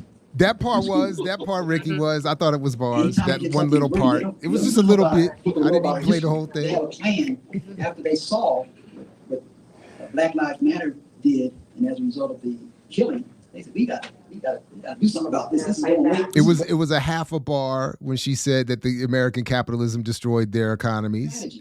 Got to give credit for that. That kind of education and kind of Black history and learning about. We had the richest neighborhood in Sacramento County. The kids were out on the street marching. That had never happened. And they were frightened of that. So as a result of that, anytime you have something that works against capital, they will come up and they have think tanks that come up with ideas to eliminate it and to smash it. So you were so true. And like I said, it's a result of the book and something else as well.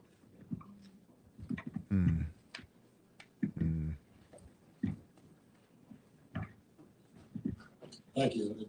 Thank you to both of you for your intellectual contribution to our knowledge and helping us to understand many of these complex issues in our community. You may have already answered the question in response to the brother's question to you, but I'll ask it nonetheless. So one of our ancestors, Chancellor Williams, wrote in the book, The Destruction of Black Civilization. And so the question, and I'll start with you, the question I have is, with many of the examples that you gave, Marcus Garvey, Elijah Muhammad, buying farmland in Georgia and places like that, the Black Panther Party, many of those, what would you say in your research you found to be one of the single ingredients or methods to destroy some of these co-ops? And you mentioned that people were in co-ops and didn't even know. I think David kind of mentions it as being a part of his church. He was a part of a co-op and didn't even realize that that's actually what it was. What would you say to that? And then David, the question I have of you is Dr. Naeem Akbar has a book, Chains and Images of Psychological Slavery. What would you say are some of the impediments of Black folks not moving forward in the direction of financial literacy, et cetera? Oh, I hate that phrase. No, not financial. I would say this. Any of the things that we've talked about this evening, in my book or what she spoke of, if you don't love yourself or love your people, none of it's going to work. Because that's where it all starts. If you don't love yourself, you don't have the confidence, you don't have the initiative, you don't have the confidence to take the drive, you don't see yourself being able to do it. It all stops there. If you don't love your people, you're always going to believe that other person's store is better, is cheaper, and it's better service, and that kind of thing. So that's from a human perspective. You got to love yourself, and you got to love your people, and that gets back to the individual home, gets back to the individual family, to making sure that you're doing the right thing culturally, exposing your children to them to teach about. It's not that he's not about history, Black history. You are somebody. I remember. I'm going to say this. It might be a time. It was 1968, and they came to it was the Martin Luther King that got killed, and they did a survey. I'll tell you how lost I was in California. And they said, we'd like to have a Black history program. Do something. What can we do? And I said, what did we ever do? You know, although I was brought up with Black people, I still we could do all. But that's what I said because I wasn't aware. I didn't know. Because they didn't teach anything close. But the only problem that I have with this is that it still argues that the reason Black people suffer is because Black people are insufficiently in love with themselves. And this is not, and I don't agree with that. I don't think that if every Black person sufficiently loved themselves, that these problems would automatically be solved and go away. Make sure your child, but you're an advocate for your children, for the program that's necessary for them to love themselves and love their own people. That's what it all gets back to for me. Thank you. Yeah, so I have to answer this in two ways because by far the strongest challenge to Black co-ops throughout history has been what I keep calling white supremacist terrorism and sabotage, right? Some of it's because of capitalist competition, but a lot of it is just because of anti-Blackness. And it's hard to say that because people don't like you to say it's an outside force or something outside, but on the other hand, that's what we live, right? We live in a racial, capitalist, exploitative, white supremacist terrorist system, and they don't want us to succeed, especially outside of their system, right? So a lot of the white supremacist terrorism was because Blacks weren't using their businesses, right? We're figuring out ways to survive and do things without them, so looting their profits, right? That kind of thing. So we can't underestimate that, but we can also look in the places where either they were under the radar and so the white terrorism didn't get at them yet, or in places where they figured out ways to get around it, like they had community members with guns protecting their co-ops, right? What else could go wrong? And the other things that could go wrong were the same stuff we keep talking about. Lack of knowledge, right? We don't know how to run co-op systems because we don't see them. They're not highlighted anywhere. We don't see them. We're not trained in them. So again, lack of knowledge is a huge barrier. And so getting the information out, I advocate for teaching K through 12, that we should start with kindergarten, teach our young people how to do economic cooperation, not just co-op when they play, because that's the message they get in kindergarten. It's okay for when you play, you have to share and cooperate, but when you're doing real serious stuff. So we should have public policy control over the educational apparatus You talk to your neighbor that redirects curriculum. Cooperate with another child, right? So we got to start at kindergarten with changing our understanding of what it means to work together, be successful, especially in the economic sphere. And then building that trust, because that's the next thing. If you've got to make decisions with other people and make democratic decisions, you've got to learn how to listen to other people. You've got to know how to deal with conflict. You've got to trust each other. So figuring out ways to build and develop trust. Remember, again, racism is so traumatizing, right? We often turn against each other. But this is a model where you have to depend on each other. You have to work together. You have to talk to each other. Yeah, but people don't pay their light bill because they trust the light company. Incarcerated worker co-ops. So these are worker co-ops owned by incarcerated people while they're in prison. And the guys that I've been interviewing in Puerto Rico, which has this model, every single person I interviewed talked about how one of the things they learned when they joined their co-op was how to listen to each other and how to operate as human beings while they're doing, making enough money to pay their families. And so we often, again, we either forget that or we live in a system that likes us to fight with each other. It doesn't want us to learn how to talk to each other and address conflict and that kind of thing. So I would say those are the biggest barriers. But I've also seen co-ops that don't disrespect mom, sugar, that are successful, that deliberately say, okay, we're not going to let that happen to us. We're going to do trust building and bonding exercises. We're going to train ourselves in conflict transformation. We're going to use nonviolent language, right? So I've seen deliberate activities to make sure not to fall into those holes and to make sure that we were strong enough to keep those co-ops going. So so as I'm hearing, it's the actual mindset then we're talking about, because the power of the title of your book, right? Collective courage. Right? Collective courage is inclusive of the Montgomery bus boycott situation. Yeah. It's collective. Right. That they understood their value. Right. They survived it. They didn't all follow that strategy. They did it for a year, right? Right. 385 days, also right? Economic, right? Because it was car sharing. The Montgomery bus boycott was also economic. They were car sharing. Yes. They were fighting the bus systems, boycotting the bus systems, shutting that down. So they had economic cooperation, they had social, and they also did legal, right? They had a legal strategy. So again, this ecosystem of addressing these issues from every possible side and doing it all for this notion we're stronger together. We have to stand together, even if we're afraid, right? And for co-ops, that's why. So that's actually interesting. It's scary to go against the grain, to do an alternative strategy, to do a system that some people. Dr. Nemhard did this earlier with a similar kind of answer. That is, she keeps acknowledging in her own way that co-ops in and of themselves are insufficient, because she keeps talking about this ecosystem of support, legal and automotive and economic and healthcare, and that's part of the point, that if in an unfree society, one aspect of collective or cooperative work is going to be insufficient. And then even with the bus boycott, it ended after a year, and all that they got was the right to get back on the municipality's bus system. It didn't create wealth. It didn't create political power. It didn't redistribute anything. So it can work. So to say that it's an example of a workable cooperative, I think is misleading. Because that wasn't a cooperative.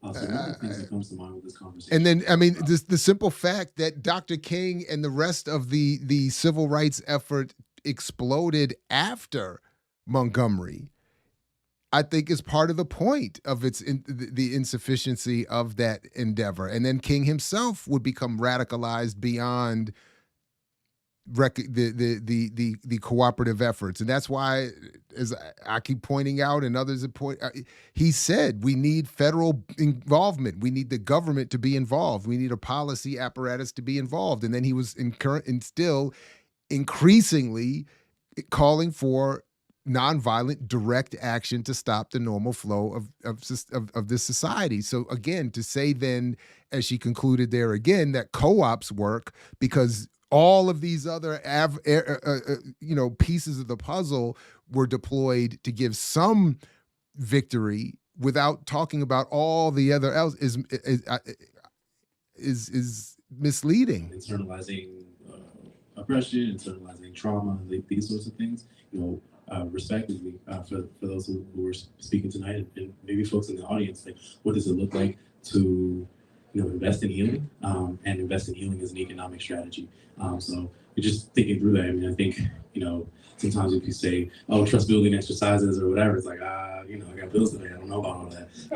But what does it look like to incorporate healing into and sort of economic strategies such that we can trust each other, such that we can, exchange resources without someone being like, there's money in my hands, become anxious, that just certain things in terms of, mental health. So I just wanted to raise that and seeing, that social cooperation and the economic cooperation is very much tied together.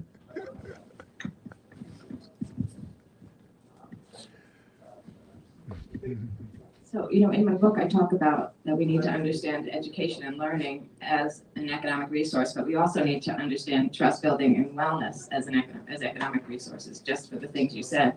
I'll give you one example of how one co-op used the trust building. It's actually a house buying co-op in Atlanta in the mid 2000s. It was basically like mutual aid, but they incorporated as a co-op. So every member had to put in $500 a month, so that every 6 to 12 months, one member would have enough, $20,000 or more, enough to do a down payment on a house. In those days, $20,000 could give you a down payment. But that's a lot of money, $500 a month to put in and to trust to wait till your turn, right? And there was an example of a couple who were in it. They wanted to do it faster, so they each were putting in $500, but they both lost their jobs. In 1 month, they came to the co-op and said, we have to drop out. But that co-op, before you join, or the first month that you join, everybody does a bonding weekend and they do African trust building sessions. So when they came to that co-op that month and said, I'm sorry, we can't afford to stay in the co-op, we understand we'll probably lose our money, blah, blah, blah. The rest of the group said, no, you have to stay, we're gonna help you. And they all used their contacts, got them contract work, got them part-time work, enough work, so they actually were able to stay in the co-op, keep their payments up, and eventually or the got K their down system payment and the Koreans. Amos Wilson wrote about that. That level of why are we doing, right? So yeah, trust building, whatever, sounds weird, but why, right? We're doing it because it matters, because we're all stronger if we can operate this way. Yeah, I believe that's, I don't remember if that's how it's spelled, but I think that's what it's called. So, we have to figure out how to heal, because we can't do any of this work. My mother-in-law was if in we're not one. well, either physically or mentally. And so a lot of co-ops are also addressing that. There was a co-op in San Francisco, actually, that had connected with Berkeley Free Clinic and got massages for their members. Because they're like, we need to learn how to take care of our bodies and how to relax and how to rest. It's not just work all the time, especially when a lot of it is about sweat equity, right? People are putting in a lot of their own energy and stuff. So paying attention to all those pieces, those are the co-ops that are stronger, that last longer, that have better solution. Better Thank outcomes. you. So thanks for bringing that up, because health and wellness is really important. We got one more question. Last question. Oh, no, it's all good. No, I'm fine.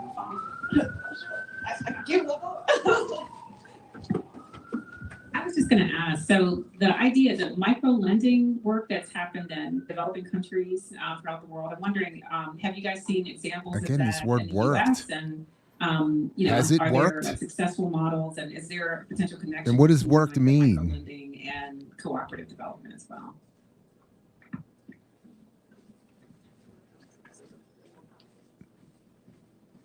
Where has micro I lending haven't worked? seen that specifically take place, but I would like to say that in Sacramento, we have an area that we call Black Wall Street. Oh And, boy.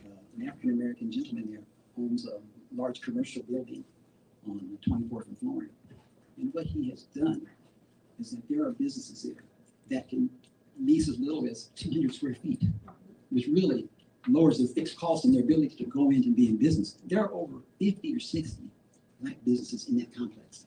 One of the businesses that I have featured in my book is called the Beauty Supply. Beauty Supply, of course.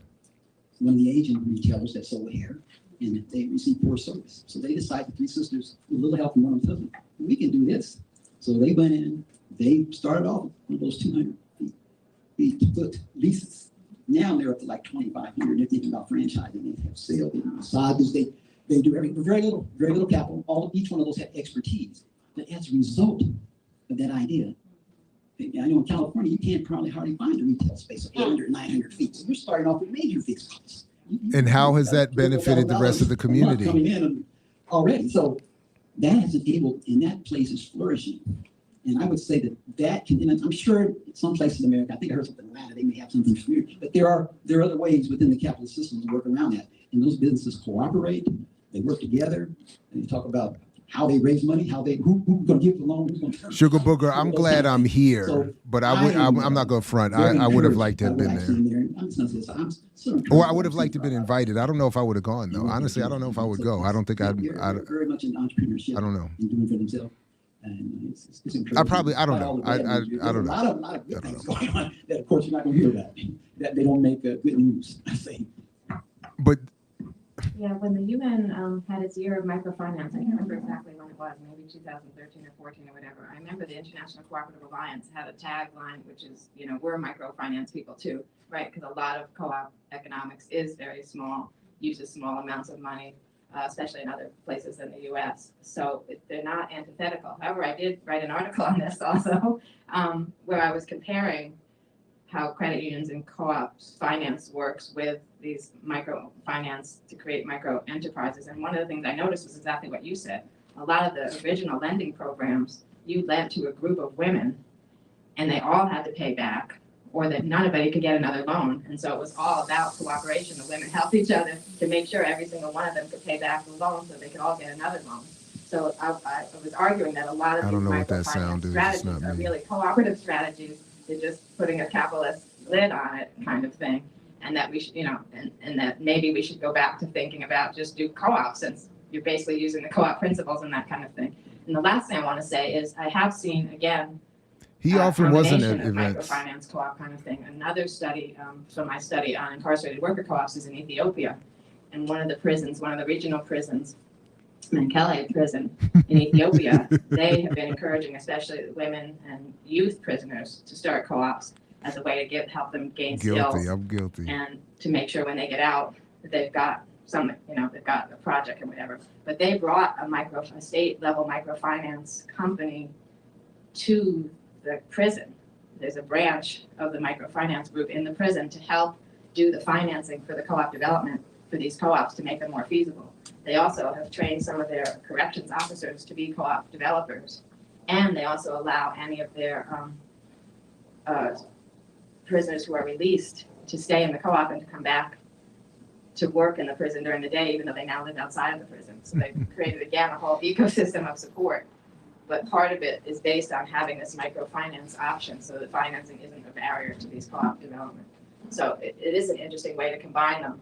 Unfortunately, some of the strategies with microfinance found out that women were getting beaten by their husbands because the money was only going to the women and things like that. Oh, wow. But I think a lot of that has been worked out. And there's a lot more, as I said, these connections to doing co-ops and collective work with some of these microfinance. Awesome, girl. Great job. All right, everybody. That was a lot of fun. I should have put it on 1.5 times speed earlier, but thanks everybody for coming through. I hope you enjoyed it as much as I did. Those who will see this later, thanks to you as well. But so that was good. I'm glad I got to I'm glad I got to have that indirect virtual panel experience.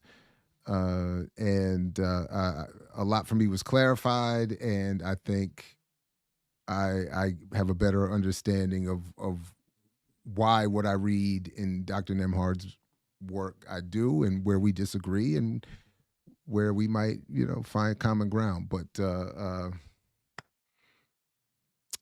yeah, that was fun. That was great. So yeah. All right, good people.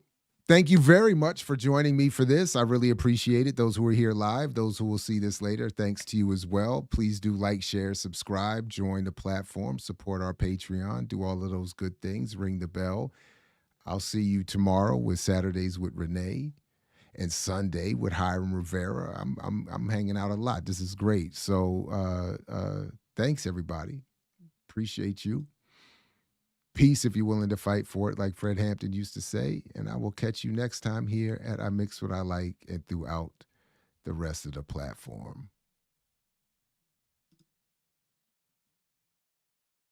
Peace. I mix what I like, what I like, what I like, what I like, what I like.